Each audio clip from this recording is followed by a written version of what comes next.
suis la vérité. Dans Jean 14, verset 16. Et si tu cherches la vérité, un jour dans ta vie, tu vas rencontrer Jésus. Tous ceux qui sont assoiffés de la vérité retrouvent et rencontrent le Seigneur Jésus. Parce que lui, il est la vérité.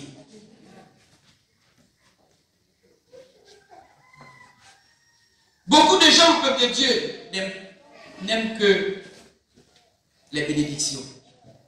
Mais le Seigneur veut tourner notre regard véritablement vers une vraie conversion. Aimons Jésus d'abord pour l'acte qu'il a posé pour nous, peuple de Dieu. Amen. Demandons au Seigneur d'ouvrir nos yeux. Alléluia. Nos yeux spirituels. Il faut que Dieu commence à te dire, tu as encore de l'orgueil dans ta vie. Il faut que Dieu commence à te dire, par exemple, tu as encore de la colère dans ta vie. Il faut accepter cette vérité. Et quand tu l'acceptes, puis Seigneur, je reconnais ce que tu me dis. Aide-moi à enlever l'orgueil. Aide-moi à enlever la colère. Quand tu cherches la vérité, Dieu va te révéler la vérité, même ta vie. Le Seigneur va te parler de ça. Mais celui qui aime la vérité, quand Dieu te parle, et Dieu fait sortir les vérités de ta vie, les vérités de ta relation avec lui, quand Dieu te montre ça, ce que tu dois faire, Seigneur, je demande pardon, aide-moi. Plus tu dis aide-moi, le Seigneur te transforme. Plus tu dis aide-moi, Seigneur, Jésus, il écoute la prière du juste. Parce que le juste va chercher toujours la correction de Dieu. Le juste va chercher toujours l'approbation de Dieu.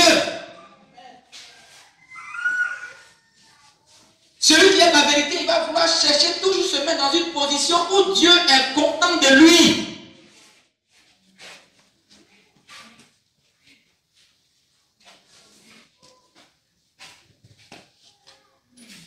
Mais celui qui n'aime pas la vérité,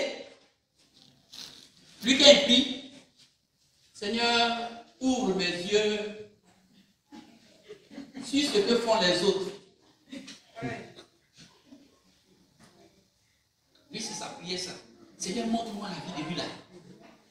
Ouvre-moi les yeux, c'est ce qu'il fait dans le secret. Il y a des gens qui prient comme ça, spécialistes. Seigneur, montre-moi ce qu'il fait là. Et puis il est là, on dirait que faut me révéler sa vie. Mais Dieu dit, d'abord avant que Dieu te révèle sa vie, toi-même la grosse poutre qui est dans tes yeux là, Dieu veut enlever ça d'abord. Tu pries pour que Dieu te montre la vie de l'autre, pour le critiquer. Pour que Dieu te révèle la vie de l'autre, pour le saboter. Mais pendant ce temps, Dieu est en train de te montrer que toi-même dans ta vie, là, il y a gros cailloux comme ça dans tes yeux.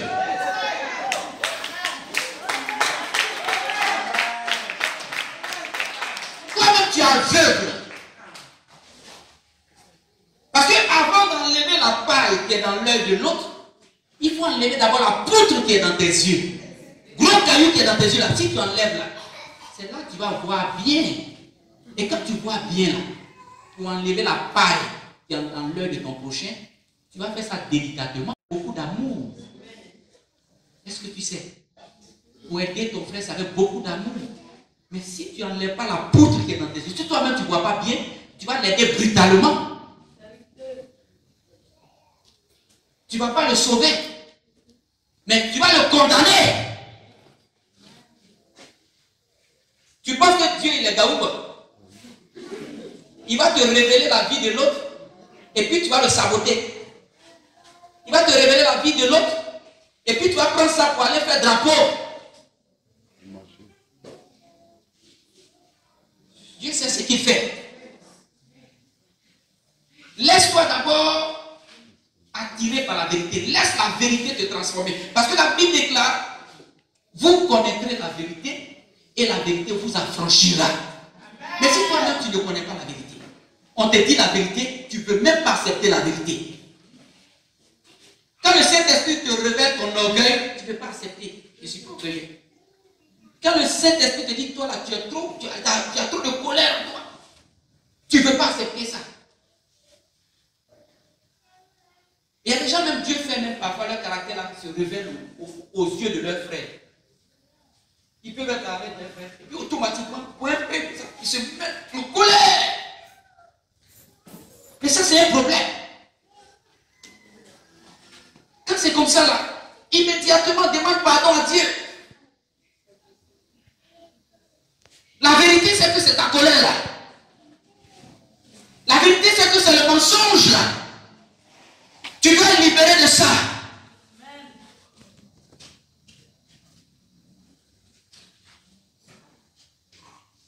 Connaître Dieu. Commencer à sortir de la séduction, c'est dire, je me place devant toi, Seigneur, et je demande ta lumière, que je puisse m'examiner moi-même pour savoir si je suis dans la voie. Est-ce qu'il t'arrive parfois de dire, Seigneur, je veux que tu me regardes un peu. Moi-même, là, je me tourne vers toi. Aide-moi. Que ta lumière m'éclaire. Est-ce que je suis réellement dans la foi? C'est par ça qu'on commence. Si on veut sortir de la séduction. Mais si tu te dis, moi-même, je suis le plus grand chrétien, je suis le plus zélé, que tous ceux qui sont dans la même là, ils ne prient pas. Moi, j'ai une vie de prière exceptionnelle. Moi, là, je prie beaucoup. Moi, là, je marche en la vérité. Est-ce que tu sais que en disant ça, déjà, même là, tu es en train d'être séduit? Il y a des gens comme ça que Dieu a confondu. Il y a un serviteur de Dieu qui se croyait. Quand il a rendu son témoignage, j'ai écouté. Il prêchait de façon exceptionnelle. Il prêche tellement bien. Ça fait que l'orgueil a commencé à le remplir. Quand on invite à un programme, il arrive, il voit les autres là, les autres prédicateurs les regardent. Oh, celui-là, il peut rien. Alléluia. Et c'est comme ça qu'il marchait. Il dit un jour, à une veillée de prière, quand il est arrivé, on l'a invité à son programme, il devait avoir plusieurs prédicateurs. Quand il est arrivé avec son cortège, il s'est assis. Pour lui, il avait préparé le meilleur des messages. Son temps de prédication est arrivé. On a dit, homme de Dieu, la place est là. C'est dit, quand il est monté sur la chair, il dit ce jour-là, Dieu l'a ridiculisé.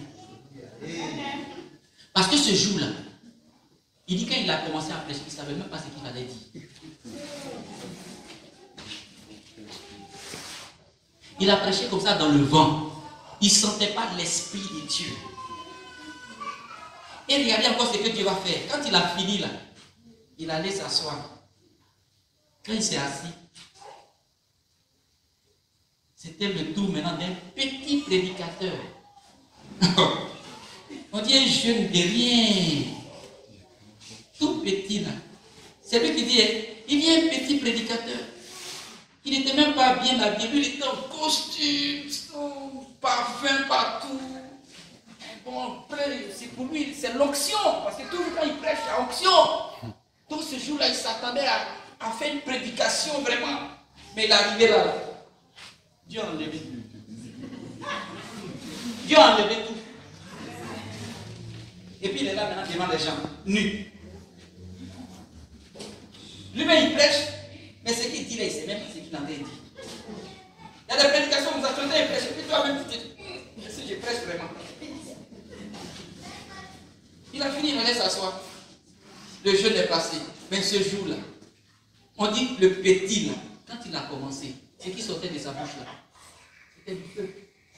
L'esprit de Dieu était avec lui. Amen. Ce n'est pas la force. Est-ce que tu sais? Il faut connaître qui est Dieu. C'est pour ça que quand Dieu te montre qu'il n'est pas bon là, il faut dire Seigneur, pardon, aide-moi à enlever. C'est comme ça celui qui aime la vérité. C'est pour être délivré de la séduction.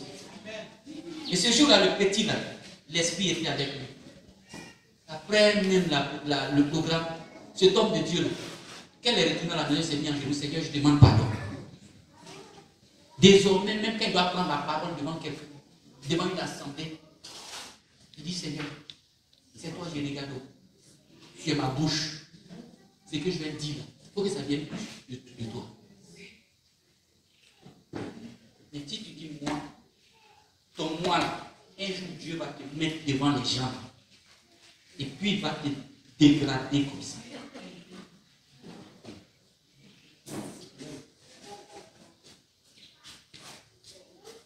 Si tu connais Dieu, c'est la pour être délivré de la séduction.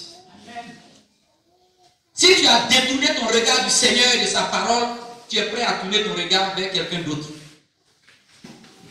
C'est pour ça que quand tu connais Dieu, il faut avoir toujours ton regard tourné sur Jésus.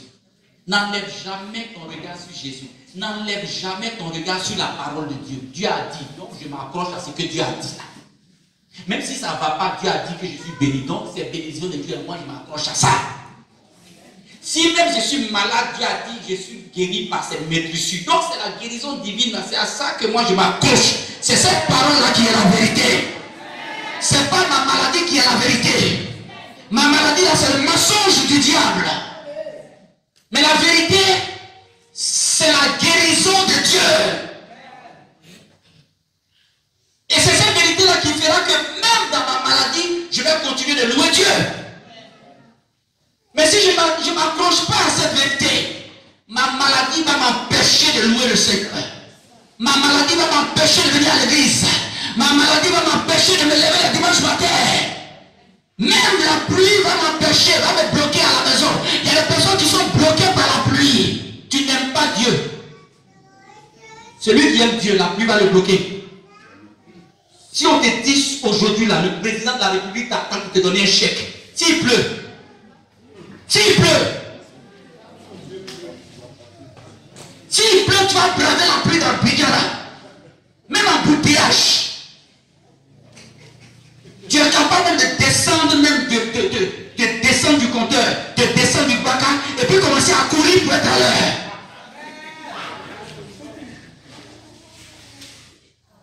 Mais pour dire, on ne connaît pas Dieu. On ne connaît pas Dieu. Il y a des gens qui prêchent sans connaître Dieu. Ils sont là 1000 ans à l'église, mais ils ne connaissent pas Dieu.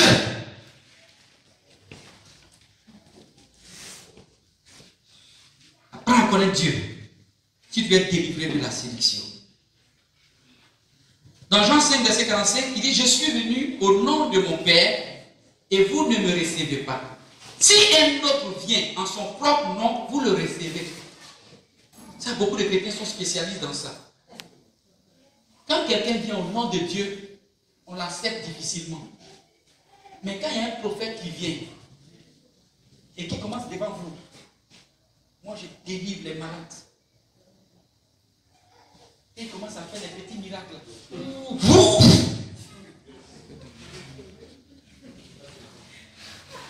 Allez dans Bigana, vous allez voir.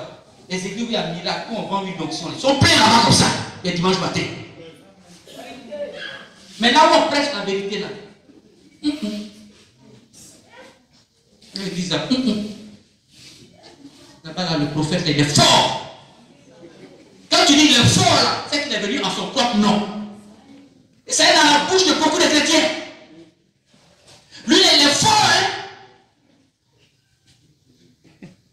Lui, là, quand tu arrives là-bas, là, il te dit la couleur même de ton caleçon.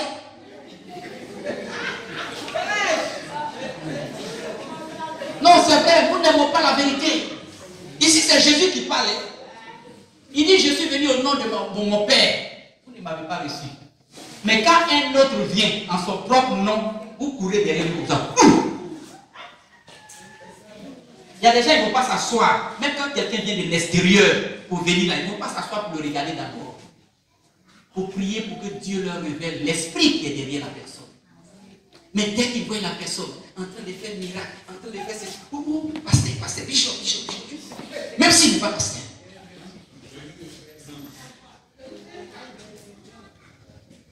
Est-ce que vous êtes un pasteur quand vous êtes assis? Il y a des pasteurs au milieu de vous. Mais ils n'ont jamais dit qu'ils sont pasteurs. Ils sont là. Est-ce que vous savez ça? Est-ce que vous savez ça? Et puis leurs pasteurs, ils sont consacrés. Hein? Et puis en plus de ça, ils se sont formés. Il y a d'autres aujourd'hui matin.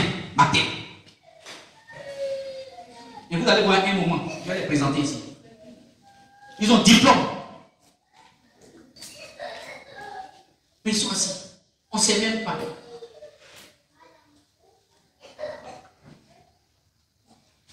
Ils ne font pas de bruit.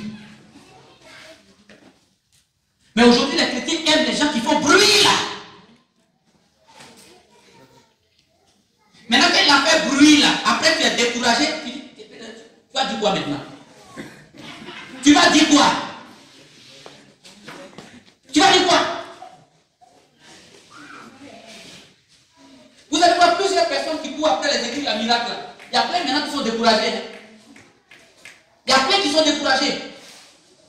Et ce sont ces personnes-là, quand on va évangéliser, ce sont ces personnes qui nous fatiguent. Parce que quand ils te voient, il y a même temps, oh, c'est le même pasteur. Non, c'est sérieux ce que je suis en train de dire.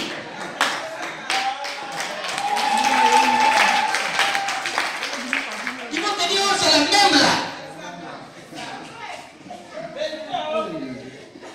Parce qu'ils sont allés dans ces églises-là. Celui même qui a la tête de l'église a pris sa femme, a pris la femme du monsieur, il a couché avec la femme. Mais quelqu'un comme ça qui est sorti de cette église-là, ses yeux sont ouverts puis il est sorti. Vous pensez qu'il va aller encore dans l'église? Si ce n'est pas la grâce de Dieu. C'est pour cela, comme Dieu est Dieu, même ces personnes-là, Dieu les ramène toujours dans le vrai. Dieu les ramène toujours dans le vrai. Regardez un peu, malgré tous les scandales, des scandales qui ont eu lieu dans les églises. Tel pasteur a fait ça, tel pasteur a tué, tel pasteur a fait des rituels, tel pasteur a connu l'adultère. Mais malgré ça, le Seigneur continue de faire son œuvre. C'est pas ça qui va freiner l'évangile. C'est pas ça qui va empêcher Dieu de continuer toujours de sauver des vies. Amen. Le bon berger, c'est Jésus-Christ de Nazareth. Allez-y dans les églises où Jésus est présenté. Si vous voyez en face de vous quelqu'un qui se présente et qui se dit, moi, je délivre, moi, je fais ça, fuyez la personne.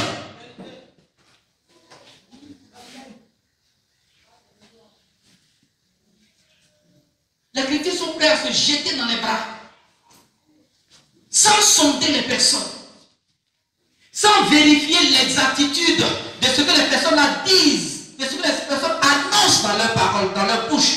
Est-ce que c'est en conformité avec la parole de Dieu? On laisse ça, mais c'est le miracle qu'on regarde. Si tu regardes le miracle, Satan va te donner un miracle.